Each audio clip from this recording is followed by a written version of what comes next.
গাজায় চলমান ইসরায়েলি আগ্রাসন ও দখলদারিত্ব ও নির্মম গণহত্যার প্রতিবাদে ঠাকুরগাঁয়ে নো ওয়ার্ক নো স্কুল কর্মসূচি পালন হয়েছে। পৌর শহরের বড় মাঠ থেকে বিস্তারিত জানিয়েছেন সহকর্মী এম এ সামাদ।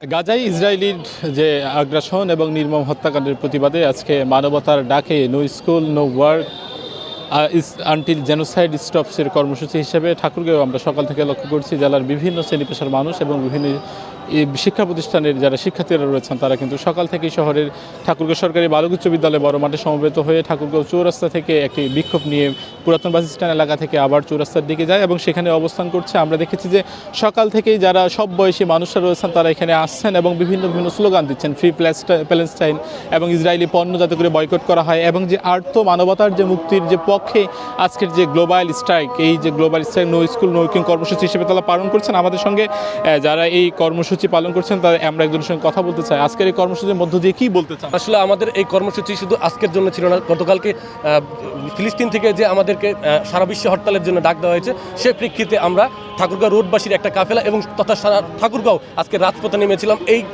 বার্তা দেওয়ার জন্য যে আমরা ফিলিস্তিনের সাথে আছি এবং ফিলিস্তিনের সাথে থাকতে চাই। রাষ্ট্রীয়ভাবে আমাদেরকে ইসরায়েলি পণ্য বয়কট করবে। মিডিয়া মোটা দাগে যদি বলা যায় যে ইসরায়েলি যে বাহিনী যে আগ্রাসন নির্মম হত্যাকাণ্ড এবং গাজার উপর যে নির্মম বর্বরতা এবং তাদের ডাকে কর্মসূচি হিসেবে আজকে হরতাল যে কর্মসূচি এবং নো ওয়ার্ক নো স্কুল এই যে আনটিল জেনোসাইড স্টপসের কর্মসূচি হিসেবে তারা এই কর্মসূচি পালন করছেন।